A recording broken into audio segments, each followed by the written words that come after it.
Bonjour la belle diaspora, bonjour tout le monde. J'espère que vous vous portez bien. Je vais essayer de ne pas trop élever ma voix parce qu'il se fait un peu tard et j'ai des voisins, mais j'ai un micro. J'espère que vous allez bien m'entendre. Aujourd'hui, nous allons parler de quelque chose dont on ne parle pas beaucoup. Je vais te parler d'un ingrédient de réussite, oui, dont on ne parle pas beaucoup.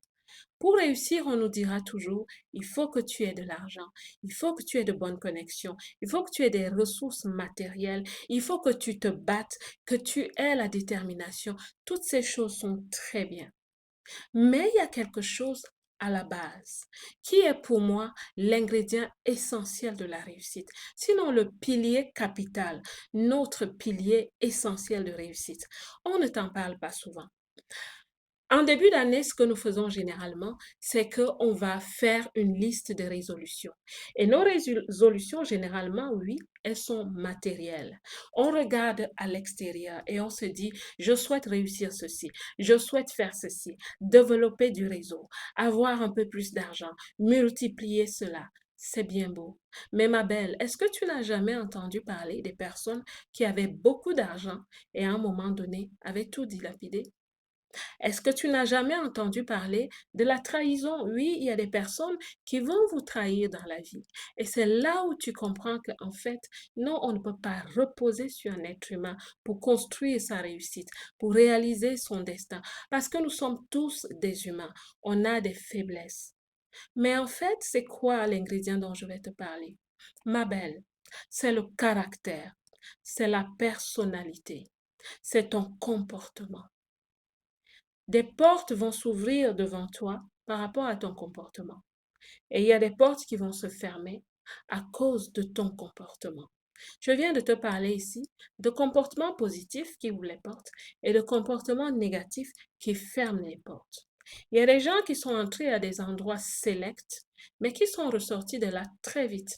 Pourquoi? Parce que l'environnement de cet endroit, ces endroits, les ont vomis. C'est pas parce qu'on leur a dit sors d'ici, mais c'est parce que ces personnes n'étaient pas adéquates. Et elles n'étaient pas adéquates, pourquoi? Pas parce qu'elles sont mauvaises, mais parce qu'il y a quelque chose avec le caractère. Notre caractère est très important et c'est un allié. Il faut que ton caractère soit ton allié, pas ton adversaire. Il faut que ton caractère rentre dans la liste de résolutions que tu établis, que ce soit en début d'année ou même à partir d'aujourd'hui, quand tu auras regardé cette vidéo. Donc, ma belle, cette vidéo est pour te dire que pendant que tu te développes, pendant que tu cherches l'argent, pendant que tu cherches des connexions, que tu cherches à te développer, à faire de grands projets, ne néglige pas le développement de ton caractère. Parce que, comme je te l'ai déjà dit, ton caractère, il va t'ouvrir des portes et il peut te fermer des portes. Les personnes riches ont compris cela. Elles développent certaines valeurs, certains principes. Parce que ces personnes ont compris que quand on développe des connexions, des réseautages, il faut savoir se comporter. Il faut savoir communiquer. Il faut savoir être avec les autres. Ce n'est pas facile de développer ce caractère, comme l'humilité. C'est pas facile d'être humble. Non, parce que le monde est parfois brutal. Le monde est même agressif. Mais tu sais quoi?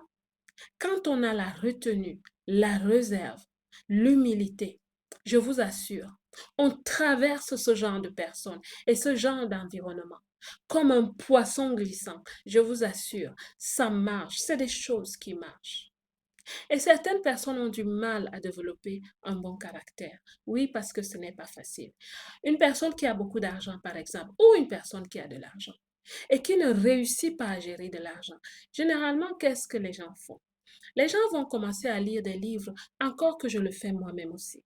Mais ce que j'ai compris, c'est que si tu souhaites être une personne qui sait gérer de l'argent, il y a quelque chose qui a à voir avec ta valeur intrinsèque.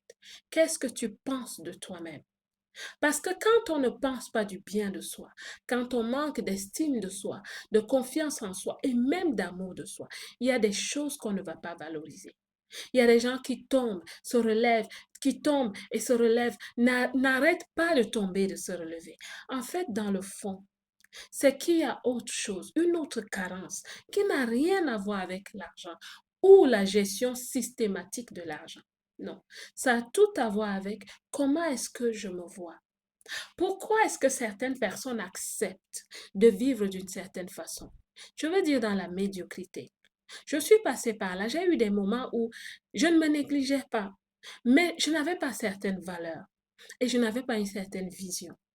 Je n'avais pas la vision de moi-même. Quand je parle de vision, je ne parle pas forcément de ce que nous souhaitons réaliser à l'extérieur, mais la vision de toi-même, l'amour de toi, l'estime de toi, la confiance en toi.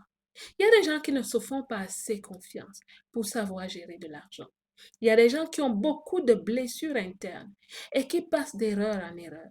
Parce que je t'assure, le caractère, il peut t'ouvrir des portes, il peut te fermer les portes. Les personnes riches ont compris ces choses. Les personnes riches, elles développent certaines valeurs. Elles se cognent la tête pour développer certaines valeurs parce que ce n'est pas facile. C'est pas facile de devenir une personne humble. C'est pas facile de devenir une personne généreuse. Ce n'est pas facile d'avoir de la retenue, d'avoir un bon caractère. Ce n'est pas facile d'être aimante. Non. C'est pas facile d'être respectueuse. Pas du tout. Pourtant, ce sont les valeurs qui font de nous qui nous sommes. Tu vas développer un réseau, mais si tu ne sais pas l'entretenir avec un bon caractère, tu ne vas pas y arriver. Non, ce n'est pas facile de développer un bon caractère, mais je voulais te dire simplement, ma belle, pense-y. Le caractère, c'est une grande chose, c'est le pilier essentiel, c'est notre capital essentiel. Je te parle donc ici d'identité. Qui es-tu, ma belle? Pendant que tu te développes, cherche à devenir la meilleure version de toi. Pas seulement au niveau des connaissances, au niveau de l'éducation, non. Tout ça est très bien, mais le caractère. Je voulais m'arrêter, ma belle, pour te dire. Devenons des femmes vertueuses. Tu sais, ça compte beaucoup. Même dans la diaspora, ça compte énormément. De devenir cette personne qui est vertueuse, qui a un bon caractère. C'est très important. J'espère que cette vidéo va t'aider, ma belle. J'espère que tu vas revenir dessus. Et tu vas te dire, je n'y avais jamais pensé. Ou alors, je l'ai négligé. La belle diaspora, je te souhaite vraiment la réussite. Que Dieu te bénisse. Et moi, je vous aime.